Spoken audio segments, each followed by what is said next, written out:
Selamat pagi, siang, atau sore semua mahasiswa di seluruh Nusantara.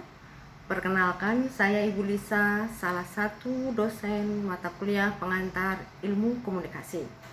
Kalau di pertemuan lalu Anda sudah belajar definisi-definisi komunikasi menurut Rogers, menurut Laswell, menurut Hofland, yang mostly they bule ya, mereka sebagian besar adalah bule. Nah, untuk kali ini pada pertemuan 3 ini kita akan belajar 12 prinsip komunikasi dari pakar Indonesia yang bernama Profesor Dedi Mulyana. Prinsip 1, komunikasi manusia adalah sebuah kegiatan simbolik. Artinya manusia berkomunikasi dengan manusia lain melalui simbol-simbol. Nah, simbol itu terbagi dua, yaitu simbol verbal dan simbol non-verbal. Simbol verbal adalah kata-kata, kalimat, paragraf, dan seterusnya yang disampaikan secara lisan seperti saya sampaikan ini maupun tertulis seperti di bawah ini. Ada tulisan, "Hai guys, apa kabar?" Nah, ini verbal tertulis. Sedangkan yang saya sampaikan melalui mulut saya ini adalah verbal lisan. Kalau yang kedua itu simbol non-verbal. Simbol non-verbal itu apa? Adalah simbol non kata-kata. Apa saja. Misalnya lampu lalu lintas. Merah artinya apa? Kuning artinya apa? Hijau artinya apa? Itu semua ada artinya. Itu non-verbal. Contoh lain, gesture tangan saya ini, halo, apa kabar? Nah, ini non-verbal. Verbalnya halo apa kabar, non-verbalnya mungkin ya. Atau kalau Anda ketemu abang bakso, "Bang, bakso." Anda tidak perlu mengucapkan kata-kata dua, tetapi dengan abang baksonya sudah tahu dua. Nah, contoh non-verbal lain, komunikasi non-verbal lain adalah lampu sein sepeda motor. Kalau Anda mengendaраkan sepeda motor lalu ingin mengarahkan sepeda motornya ke kanan, maka Anda nyalakan lampu sein sebelah kanan supaya kedip-kedip. Nah, itu Anda berkomunikasi dengan pengendara lain kalau Anda mau mengarah ke kanan. Kalau Anda nyalakan kiri, kedip-kedip lampu kiri kuning sein, berarti Anda akan mengarahkan sepeda motor Anda ke kiri. Nah, siapa yang kalau belok kiri, belok kanan nggak pakai berkomunikasi dulu, main selonong aja? Siapa juga yang nggak peduli lampu seinnya nyala kanan, Anda beloknya ke kiri? Nah, itu tidak komunikatif namanya. Ya, jadi itu tadi contoh-contoh ya, gampang. Verbal kata-kata, non verbal non kata-kata. Apa saja, lampu lalu lintas, tanda-tanda lalu lintas, sign lampu, lalu gesture, ekspresi wajah kita, lirikan mata kita gitu. Nah, itu juga ya, jadi apa saja selain kata-kata. Gampang kan? Prinsip 2, setiap perilaku manusia atau perilaku kita itu punya potensi komunikasi. Potensi artinya kemampuan atau kekuatan komunikasi. Contohnya, kalau ada teman-teman Anda sedang duduk-duduk sore-sore, duduk-duduk depan sekolah atau depan rumah Anda begitu ya, tetangga-tetangga duduk-duduk, lalu Anda lewat sambil membuang muka ke arah berlawanan dengan mereka duduk. Misalnya mereka duduk di sebelah kanan ngadep ke sini, Anda buang muka sambil jalan. Nah, ini punya potensi dimaknai sesuatu. Misalnya Anda nggak mau lihat muka dia, Anda memusuhi mereka, dan seterusnya ya. Contoh lain, kalau misalnya di Jakarta ya, kalau kita berdiri di pinggir jalan itu angkot yang lewat sering tiba-tiba datang berhenti di depan kita, padahal kita nggak memberhentikannya, tapi mereka menawarkan jasa untuk kita naik ke angkotnya. Mau kemana, Dek, Mbak, Neng? Ke Blok M misalnya gitu ya. Atau kalau Anda di Yogyakarta di depan restoran, atau Anda sedang berjalan-jalan di Malioboro, itu banyak sekali kita berjalan saja tanpa kita berkomunikasi apa-apa. Bapak-bapak pengemudi becak itu menawarkan jasa, "Bu, mau diantar kemana?" gitu. Padahal kita lewat saja. Ya, itu punya potensi seperti itu. Contoh lain, kalau di pasar-pasar, misalnya Anda nganterin ibu Anda, ya, Anda mengantar ibu Anda ke pasar lalu bawa bawaan banyak, itu mungkin saja pengemudi becak menawarkan jasa, "Mau pulang kemana, Bu?"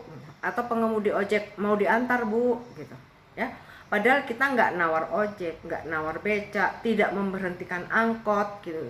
Nah, tetapi perilaku kita yang membawa barang banyak dari pasar, perilaku kita tadi berdiri di depan restoran atau depan hotel, itu berpotensi komunikasi atau ternyata memancarkan pesan-pesan tertentu kepada orang lain yang melihat.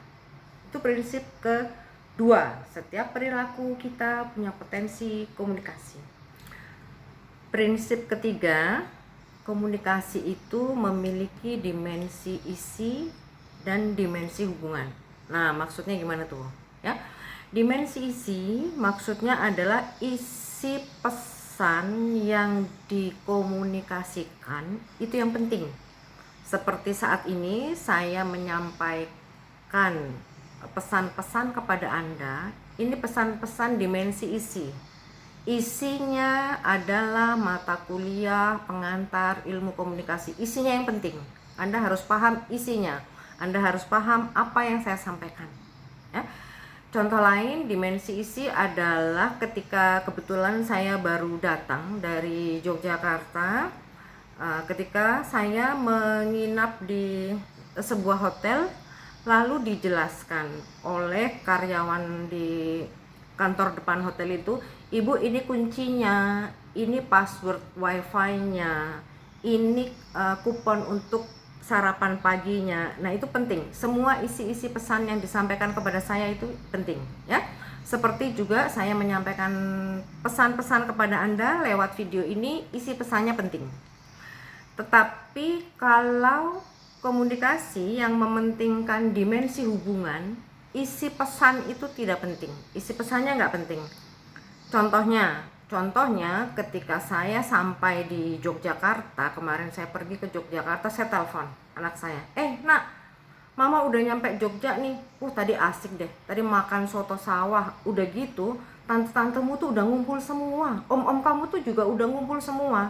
Jadi kita nanti malam rencana mau makan bakmi Jawa. Kamu tahu nggak, om kamu tuh begini-begini, tante kamu tuh begini-begini," dan seterusnya.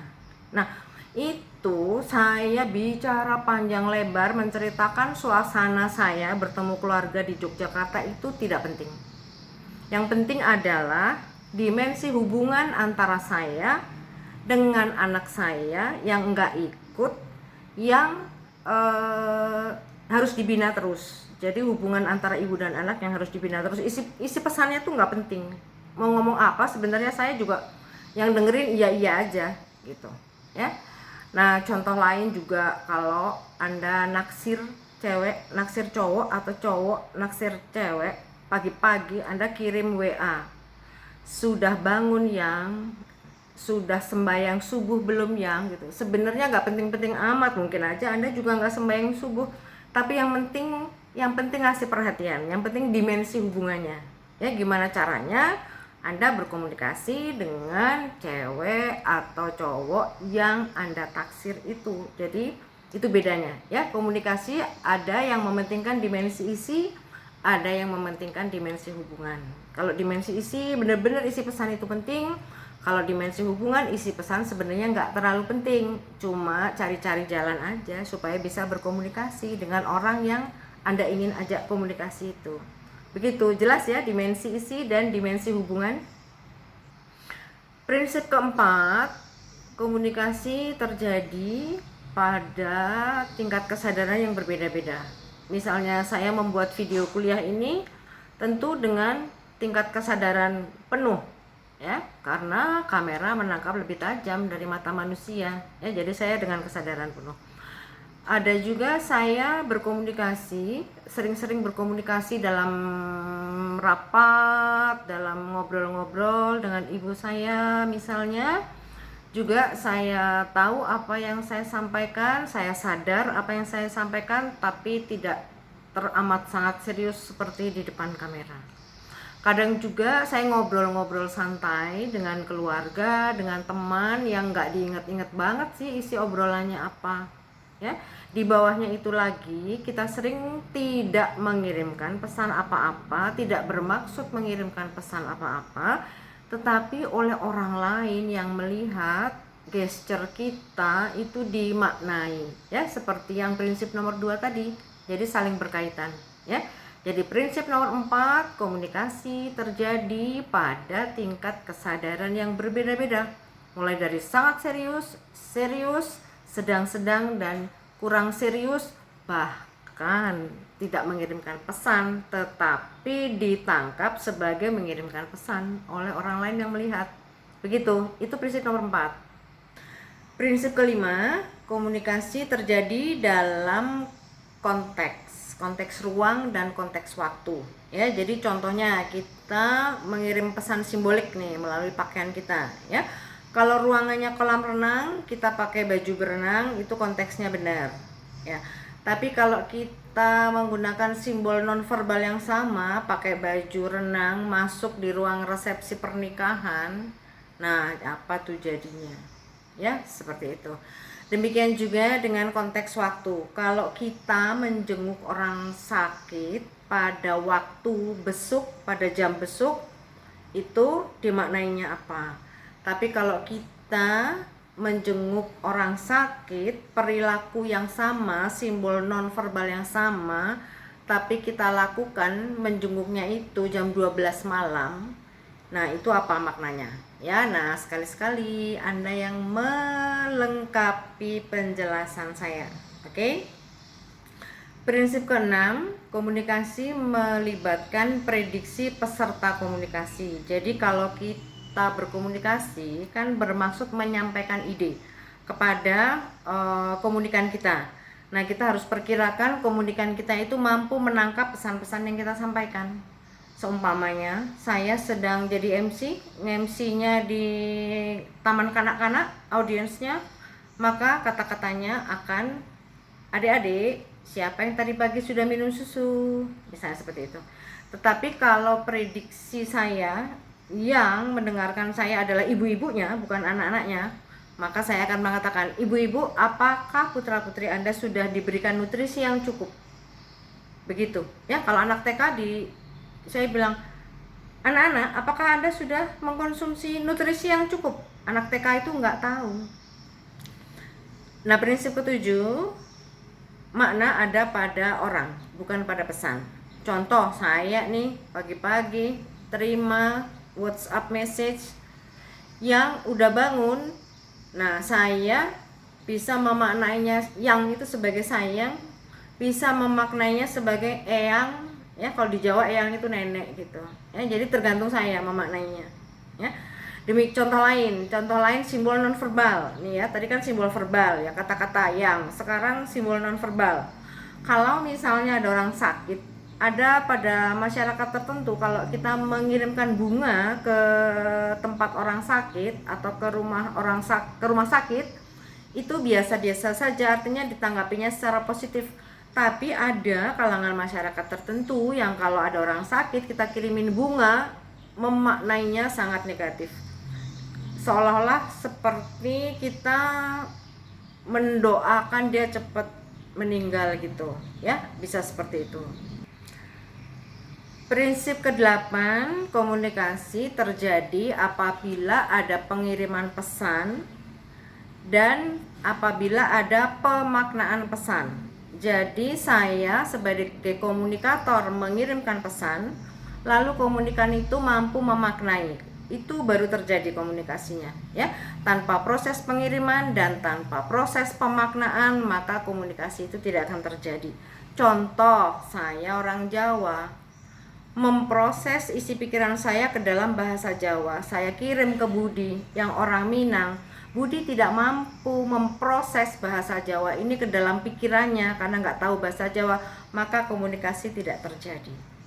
Nah, itu contohnya, ya. Nah, Di sini di prinsip 8 ini saya akan memperkenalkan kepada Anda dua vocab baru, encoding dan decoding. Encoding adalah proses ketika seorang komunikator mengubah isi pikirannya ke dalam pesan, seperti saya mengubah pikiran saya ke dalam pesan bahasa Jawa, dan Budi mendekoding atau memaknai pesan bahasa Jawa ini ke dalam pikirannya dan tidak berhasil. Artinya Budi tidak berhasil mendekod pesan yang saya kirim. Ya. Jadi sekali lagi prinsip 8, komunikasi terjadi apabila ada pengiriman pesan atau proses encoding dan ada proses pemaknaan pesan atau decoding. Prinsip 9, komunikasi tidak dapat diubah. Jadi kalau Anda pernah mengeluarkan kata-kata lalu Anda ingin menariknya kembali atau menghapusnya kembali, atau Anda mengatakan pada lawan bicara Anda, nggak jadi ya, gue nggak jadi ngomong kayak gitu ya, itu tidak bisa, ya. Jadi kalau Anda mengeluarkan kata-kata lalu mungkin salah, lalu Anda minta maaf, mungkin dimaafkan tapi tidak mungkin dilupakan, ya. Jadi forgiven but not forgotten, gitu. Prinsip 10, komunikasi bersifat non-sequential atau berputar. Artinya apa? Jadi kalau Anda mengenal seseorang, sejak hari pertama Anda mengenal, kemudian Anda berinteraksi setiap hari, maka interaksi atau pesan-pesan yang pernah saling Anda sharingkan atau komunikasikan itu terbawa terus efeknya hingga hari ini. Jadi Anda jadi tahu hobinya, tahu kesukaan makanannya apa, tahu karakternya seperti apa, dan itu sangat menentukan komunikasi kita dan makna-makna kita tentang orang tersebut di komunikasi hari ini. Begitu maksudnya. Prinsip 11, komunikasi bersifat prosesual, dinamis, dan transaksional. Artinya apa? Prosesual seperti prinsip 10 tadi, berlangsung terus-menerus, berputar terus. Sedangkan dinamis artinya perubahan. Jadi kita setiap kali kita berkomunikasi, kita menjadi lebih paham mungkin tentang lawan bicara kita, ya. Selalu terjadi perubahan pemahaman kita. Misalnya, saya baru tahu kalau dia pintar main biola. Saya baru tahu kalau ternyata ibunya satu kampung dengan ibu saya. Jadi ada dinamika atau ada perubahan pemahaman Anda dengan lawan bicara Anda. Sedangkan transaksional itu adalah Anda take and give, saling memberi dan saling menerima informasi atau topik-topik, diperkaya dengan diskusi Anda dengan lawan bicara Anda. Jadi kalau Anda berkomunikasi, lawan bicara Anda dan Anda saling bertransaksi tentang pemahaman sebuah makna atau sebuah topik. Prinsip 12, komunikasi bersifat irreversible, artinya tidak dapat ditarik kembali. Mirip-mirip dengan prinsip 9 tadi, ya. Jadi pesan verbal maupun non verbal yang pernah Anda keluarkan itu tidak bisa dihapus atau ditarik kembali. Jadi kalau dulu Anda bergaya punk atau banyak tato gitu, ya, lalu kemudian setelah masuk pesantren jadi berhijab, itu dulu cerita tentang Anda dulu itu tidak bisa ditarik kembali, ya. Demikian juga dengan pesan-pesan verbal Anda, itu maksudnya bersifat irreversible. Itulah tadi 12 prinsip komunikasi menurut ahli komunikasi yang orang Indonesia bernama Profesor Dedi Mulyana. Terima kasih, semoga Anda memahami penjelasan saya. Sampai jumpa, salam budi luhur.